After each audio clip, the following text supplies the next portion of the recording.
Assalamu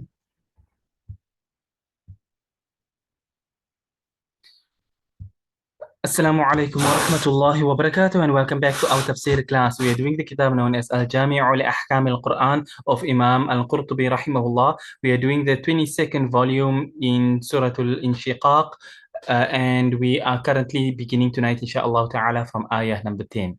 So without any extra delays, let us begin. Bismillahi walhamdulillahi wa salatu wa salamu ala rasulillahi wa ala alihi wa sahbihi wa man wala. So we begin from this point. He says, قوله تعالى وأما من أوتي كتابه وراء ظهره فسوف يدعو ثبورا ويصلى سعيرا إنه كان في أهله مسرورا إنه ظن أن لن يحور بلى إن ربه كان به بصيرا. So these 5 ayat are what we will be doing tonight, inshallah ta'ala. 6 ayat at least. Not all of them, but we'll do the tafsir relating to them bit by bit. So as is the norm, we'll first do the bit of a verbatimish type translation. So the first part, وَأَمَّا مَنْ أُوتِيَ كِتَابَهُ وَرَاءَ ظَهْرِهِ. So Allah changes the conversation now from previously about the one who got his book in his right hand and he's happy returning to his family and all things of the sort. Now, on the flip side of the coin, وَأَمَّا مَنْ أُوتِيَ كِتَابَهُ وَرَاءَ ظَهْرِهِ. But as for the one who is given his book behind his back, then فَسَوْفَ يَدْعُو ثُبُورًا. He will cry out for destruction. It's like, woe is me, that sort of thing. I wish I was never born, that sort of thing, because it's like, in this world here, we at the end of the year, people who go to school and universities and matric and everything, and you have people committing suicide because they failed and things of the sort, even though the pass rate has been dropped so low. But the point being that you had people killing themselves because they didn't pass. So here it's like that is small things. You go next year and you write it over again. But on the day of Qiyamah, when that marks is handed out, and either you get a pass or you get a fail.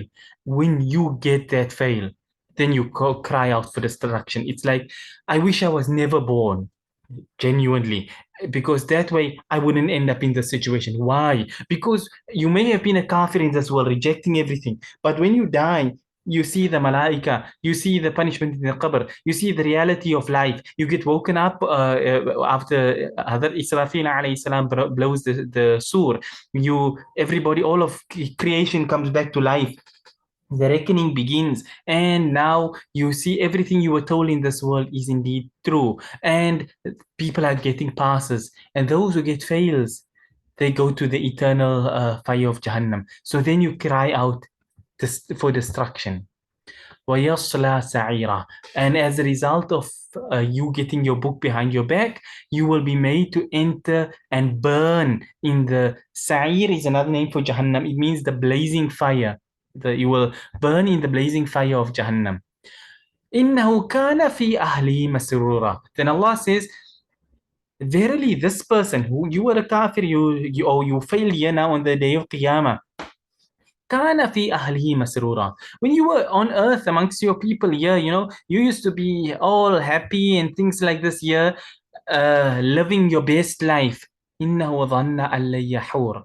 And you thought verily that you would not return to Allah. It's like, I will live, I will die, YOLO. You only live once. When it's over and done with, it's finished, end of story.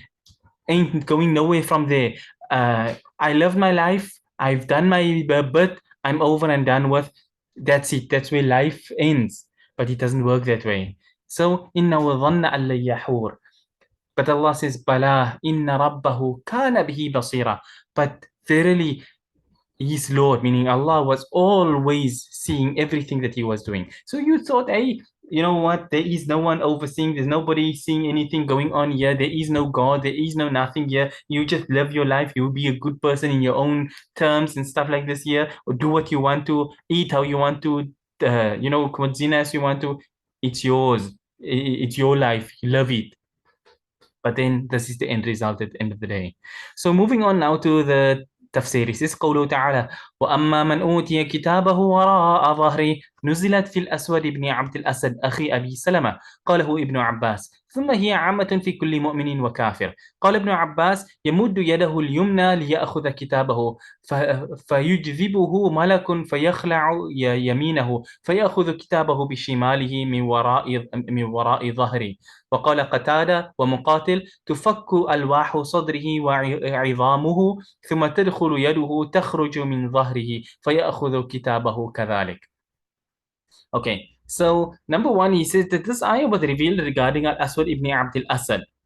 That is said by Hadrat Abdullah ibn Abbas radiyallahu anhuma. But he says, Imam Al-Qurtubi says, but this ayah is general with regards to every mu'min and kafir. In other words, mu'min as in a person who believed in Allah but was Muslim in name only. So it's to use the term mu'min here is not in the best sense, at least. Mu'min in the sense that you said you are a mu'min, like that. Not the person who was an actual mu'min, who actually believed in Allah, who had iman and stuff of the sort. They are not put into this category over here. This is for those who were rejectors. Or like I say, the ones who were Muslim by name. They had nothing of Islam. They never performed salah. They never did any commands that Allah had commanded them with. Then on this day, unfortunately, they find themselves in this situation. هذا عبد الله بن عباس رضي الله عنهما, he said يمد يده اليمنى ليأخذ كتابه. The the person, whether he's now the sinner or the kafir, he will put out his right hand. It's like, here I am, give me my book now, give me my pass, So he put out his right hand to take his report card, if I'm going to call it that. So to take his book of deeds. فيجذبه ملك فيخلع يمينه فيأخذ كتابه بشماله من وراء ظهره. So he puts out his hand, but an angel, one of the malaika, he's like, he will force your right hand out of the way. Like if you were to put it, he'll break your arm, and you then have no choice but to take it with your left hand. So those who get it from behind their back, they are not taking it with their right hand. Those who pass get it in their right hand. Those who fail get it in their left hand. But they get it in their left hand behind their back. So he will take his book with his left hand from behind, behind his, it's like twist your arm so you can't do it, and then you'll take it behind your back in that manner. Imam Muqatil and Imam Qatada, he said that تفك ألواح صدره وعظامه ثم تدخل يده وتخرج من ظهره.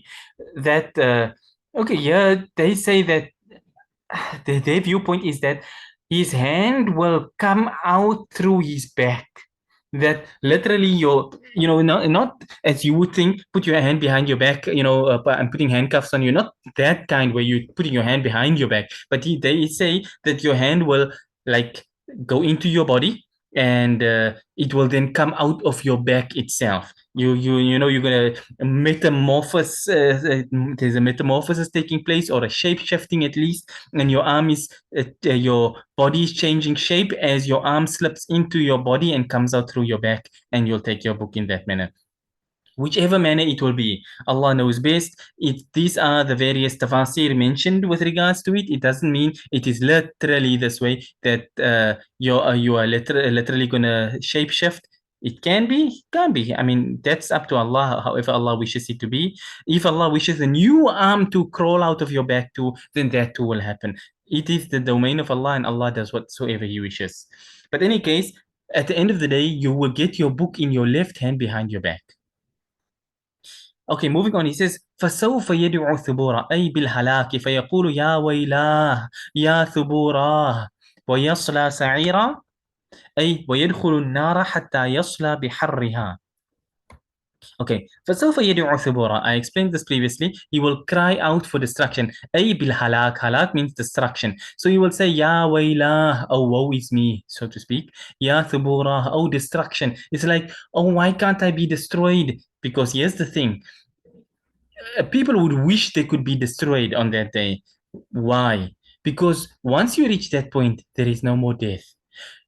Those who are going to Jannah will be in Jannah for all eternity. And those who are going into Jahannam will be in Jahannam for all eternity. There's not going to be a letting up, oh, okay, I'm going to die after 20,000 years. It doesn't work that way. Either you're a person who had some iman and you'll spend your time in Jahannam and you'll come out if you were one of those Muslim by name people, but were still Muslim at the end of the day. Then you spend you do your sentence, but you come out eventually, like a number. You'll come out eventually and you'll go to Jannah as well. But obviously, if you were a kafir, you're not coming out of Jahannam. So you stay therein for all eternity. You'll wish, can't we die now? Because, you can be burnt to a crisp and you'll be returned. Your head will be smashed and it will be returned. You will drown and it will be, not drowning, but I mean, you get the picture. Everything that is done, every time your skin burns off, and you have no more nerve endings to feel it, Allah will give you a new skin so that you can feel it all over again. That's how it goes. Uh, on and on and on. So a person will call out for destruction, let me just die, but it will not happen. ويصلى سعيرا أي ويدخل النار, and he will enter the fire حتى يصلى بحرها, until he burns by its heat. He will be put into the fire to burn in its blazing fire. If I were to put, he will enter Jahannam to be burnt by its blazing fire, so to speak. وقرأ الحرميان وابن عامر والكسائي ويصلى بضم الياء وفتح الصاد وتشديد اللام كقوله تعالى ثم الجحيم صلوه، وقوله وتصليه جحيم وتصلية جحيم. الباقون ويصلى بفتح الياء مخففا فعل لازم غير متعد لقوله إلا من هو صال الجحيم، وقوله يصلى النار الكبرى، وقوله ثم إنهم لصالوا. Okay. So yeah, it's from a qira'ah point, Hirmiyan and Ibn Amir, Imam Kisai, they read it وَيُصَلَّى, not يُصَلَّى as in salah, but يُصَلَّى is like in ثُمَّ الْجَحِيمَ صَلُّوهُ ثُمَّ فِي سِلْسِلَةٍ ذَرْعُهَا 70 ذِرَاءً فَاسْلُكُوهُ in Surah Haqqah, صَلُّوهُ وَتَصْلِيَةً and يَصْلَى النَّارَ الْكُبْرى مَنْ هُوَ صَالِ الْجَحِيمِ ثُمَّ إِنَّهُمْ لَصَالُوا. All of these ayat is just showing linguistically how the word is being used in different places. So, sallu, as you see there with the tashdid, hence why they read it as yusalla, and others as the way we read wayasla, like you can see salil jahim, yasla nara, lasalu, and so on and so forth. So both ways are there. Those are those qurra who read it that way. The rest of us who read the qira'ah of Imam Hafs, at least, we read it as وَيَصْلَى سَعِيرًا. Okay, moving on, it says وقراءة ثالثة رواها أبان عن عاصم وخارجة عن نافع وإسماعيل المكي عن ابن كثير ويصلى بضم الياء وإسكان الصاد وفتح اللام مخففا كما قرئ وسيصلون بضم الياء، وكذلك في الغاشية قد قرئ أيضا تصلى نارا، وهما لغتان صلى وأصلى كقوله نزل وأنزل. Okay, so he says that the third qira'ah. Now, whether this is an actual qira'ah that can be recited or not, I always make mention of this, that I am not from the Qur'an. I have not studied the various qira'at to know what is the accepted qira'at and the shadh ones. Shadh ones are those that are not permissible to recite the Qur'an as, because it is not proven 100%.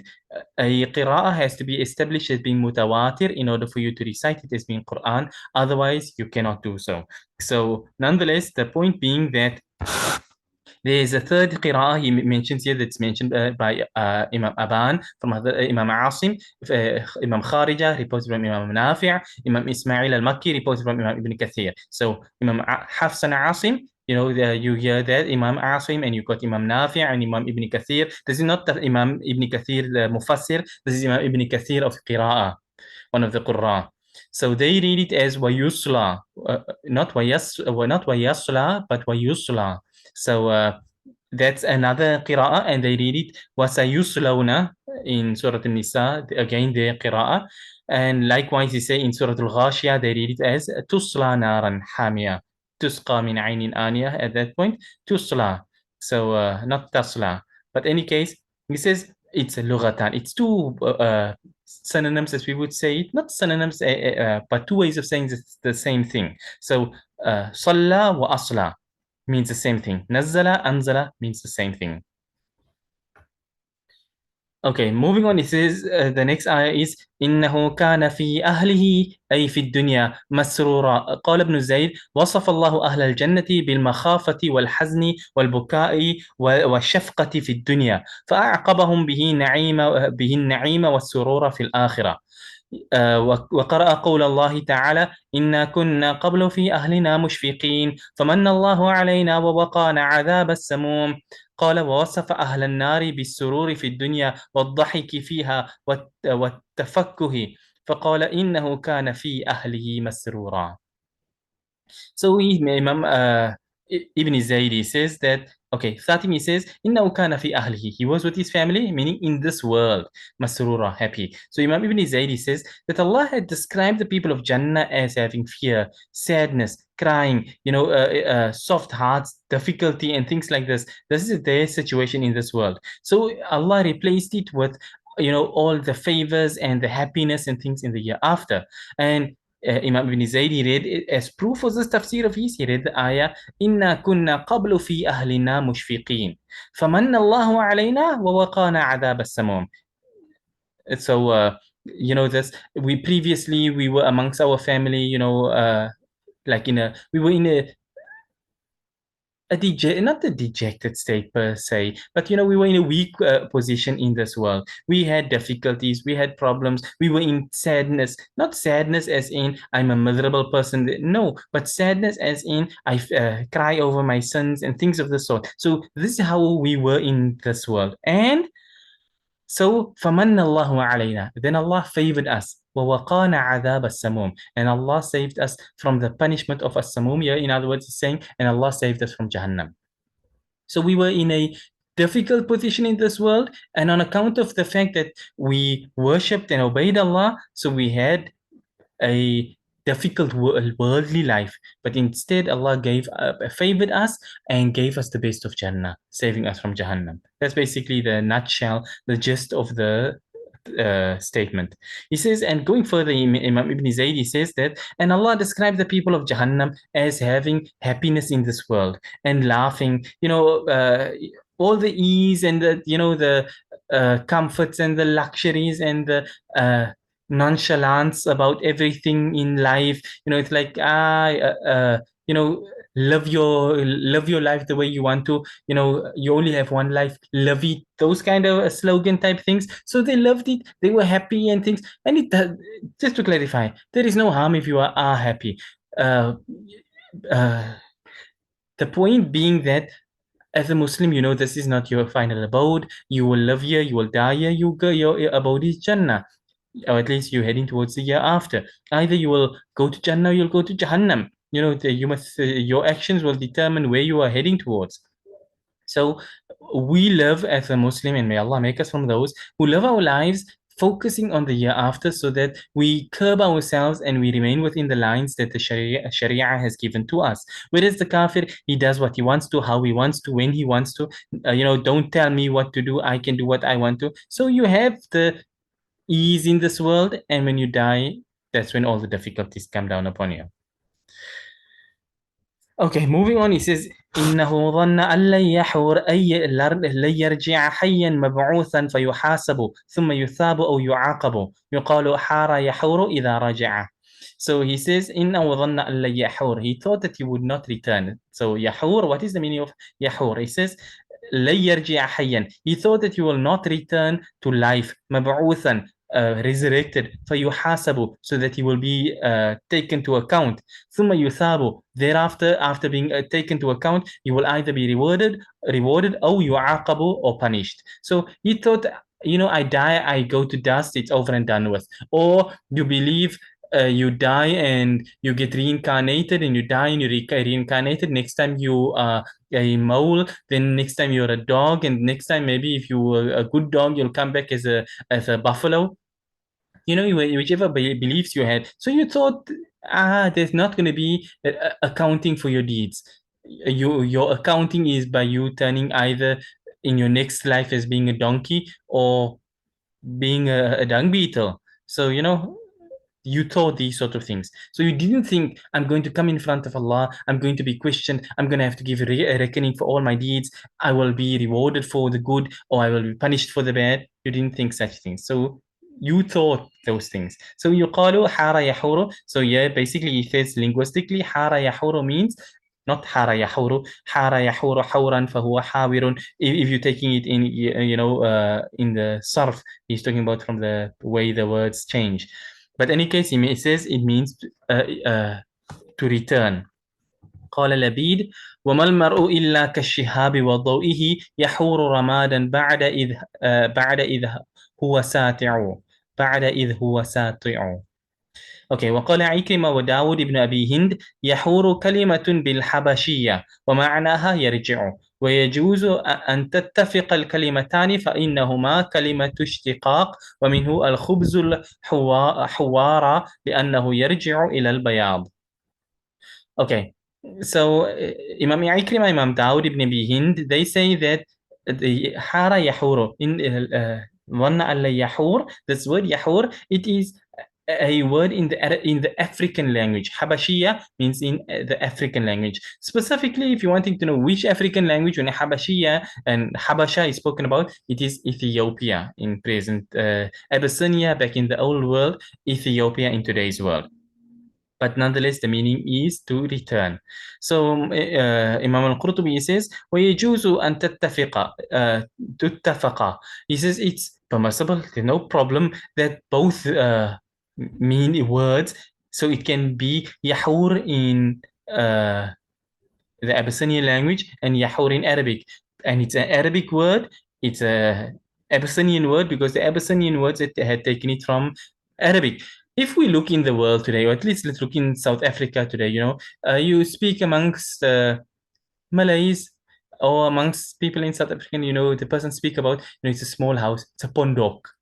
It's become an Afrikaans word, a pondok. But a pondok is actually a Malaysian word. It's like people talk, once again, amongst the Malays, yeah, a person want to go to the Jamang, the way they say it. But in reality, it's Jambang in Malaysian. So certain words which came from Malaysian, which was incorporated into Afrikaans. So it's an Afrikaans word. Many people today use the words and they don't even know that it originates from Malaysian. They think it's just another Afrikaans word. Maybe Paul Kruger and somebody there came up with these words and, things of the sort. But nonetheless, the point being, it can be both from, it can be a dual word existing in the Abyssinian language and in Arabic, but he says because it is a word which is derived. So the Abyssinians eventually had taken it from Arabic. We see it in the case of Urdu, Hindi, Farsi, things of the sort, and you find similar words because Urdu, they may taken it from Farsi, who had taken it maybe from Arabic, things of the sort. So you have many words of this nature. He says also, Al-Khubzul Hawara, it is a word which is used because it returns to being white.